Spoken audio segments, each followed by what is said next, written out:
Olá! Sabe aquele assunto que é super importante para a educação, mas que muitas vezes fica meio de lado? Pois é, hoje a gente vai mergulhar de cabeça em um deles. A quantidade gigantesca de professores com contratos temporários na rede pública de São Paulo. E, principalmente, o que isso realmente significa para o futuro da nossa educação. Mas antes da gente entrar em leis, em números, vamos pensar numa coisa bem básica. O que, ou melhor, quem é que faz a educação pública acontecer de verdade, lá no dia a dia? A resposta, a gente sabe, está lá na sala de aula, são os professores. E é justamente a condição de trabalho deles que a gente vai investigar hoje. Então, para a gente entender essa história toda, nossa análise vai ter 5 pontos. A gente vai ver como a exceção virou regra, olhar os números, entender como esse sistema se sustenta, ver o lado humano da coisa e, no final, pensar sobre o futuro da educação. Bora lá! Bom, para começar, é fundamental entender uma coisa. O contrato temporário nunca foi pensado para ser algo comum, a regra do jogo. Muito pelo contrário. Lá na Constituição, ele foi criado como uma ferramenta para emergências, sabe? Para situações bem específicas, urgentes e, principalmente, raras. A base para isso está lá no artigo 37 da Constituição. A ideia era simples: dar um jeito do Estado agir rápido numa emergência. Pensa, por exemplo, numa professora que sai de licença maternidade. Precisa de alguém para cobrir, certo? Mas as palavras mais importantes aqui são temporária e excepcional. E aí vem a grande pergunta: o que acontece quando o que era para ser exceção vira a rotina de milhares de escolas? E é aqui que o jogo vira. Porque o que a análise jurídica mostra é que, com o passar das décadas, essa ideia original foi se perdendo. Aquela ferramenta de emergência acabou se transformando numa estratégia de gestão. Uma forma de deixar as relações de trabalho mais flexíveis e, no fundo, de mudar a cara do serviço público como um todo. Ok, já entendemos a teoria, agora vamos para a prática, para o tamanho real do problema. E olha, os números que vêm da própria Secretaria da Educação de São Paulo são de assustar. 94.138. Guarda esse número. É a quantidade de professores com contrato temporário. É gente pra caramba, né? Fica até difícil imaginar. Mas o impacto fica ainda maior quando a gente compara com o número de professores concursados, os efetivos. O que a gente vê aqui é um momento histórico, uma verdadeira virada de chave. A exceção não só virou regra, ela virou a maioria. Pensa nisso. Mais da metade dos professores que estão lá todo dia segurando a educação pública em São Paulo são temporários. É uma inversão completa do que se imaginava, que era valorizar a carreira pública.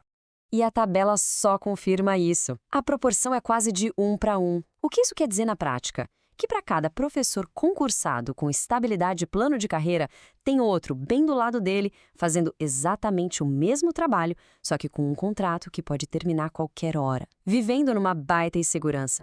Beleza, os números não mentem. Mas como é que a gente chegou nesse ponto? Que tipo de mecanismo permite que essa situação continue ano após ano? Vamos dar uma olhada por dentro desse sistema. Tem um nome para isso no direito, que é perenização da necessidade. Parece complicado, mas a ideia é simples. É tipo uma ficção. Pensa numa vaga de professor que existe todo santo ano, que é super necessária para a escola funcionar. Em vez de abrir um concurso, eles rotulam essa vaga como temporária. Por quê? Para não ter que arcar com as obrigações de um cargo efetivo. É uma peça-chave que faz essa engrenagem toda girar. E isso aqui mostra muito bem que a coisa não aconteceu da noite para o dia. Lá em 88, a regra era clara. Mas o tempo foi passando e, principalmente depois das reformas de 2017, essa ideia de flexibilizar o trabalho acabou entrando com tudo na gestão pública. Hoje em dia, a desculpa do dinheiro e a própria inércia administrativa fazem a roda continuar girando. Então, resumindo, a gente tem 3 grandes motores empurrando isso tudo. Primeiro, a questão fiscal. O contrato temporário parece ser mais barato no papel. Segundo, a falta de planejamento a longo prazo que faz a emergência virar rotina. E terceiro, leis que ficaram mais frouxas. Juntando tudo isso, temos o cenário perfeito para precarizar o trabalho. E aí tem um ponto crucial. Essa lógica acaba abrindo uma porta enorme para a entrada de soluções privadas. O dinheiro que deveria fortalecer a carreira do professor público, muitas vezes acaba indo parar em contratos com empresas. E olha só o resultado disso na prática. 2 pessoas fazendo a mesma coisa, mas vivendo em mundos diferentes. De um lado, o servidor efetivo, com plano de carreira, com direitos assegurados. Do outro, o temporário, que muitas vezes tem que brigar por direitos básicos.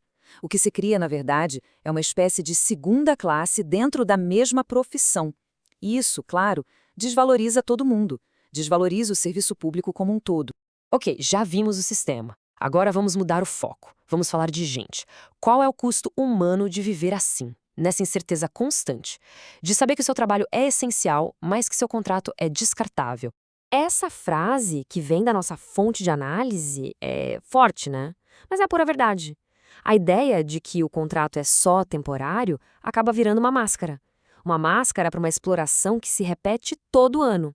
O que era para ser passageiro se torna, ironicamente, uma condição permanente. E isso vira um ciclo, sabe? Um ciclo muito ruim. A instabilidade financeira, isso gera um estresse, uma ansiedade gigantesca. Lá na escola, muitos relatam se sentir tratados de forma diferente.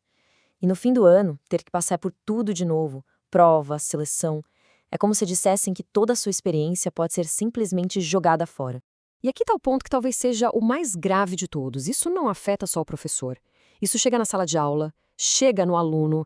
Essa troca constante de professores quebra uma coisa super importante, que é o vínculo. Todo ano o aluno tem que se adaptar a uma pessoa nova e o professor tem que começar do zero, conhecer a turma. Isso atrapalha demais a continuidade do aprendizado, a qualidade do ensino.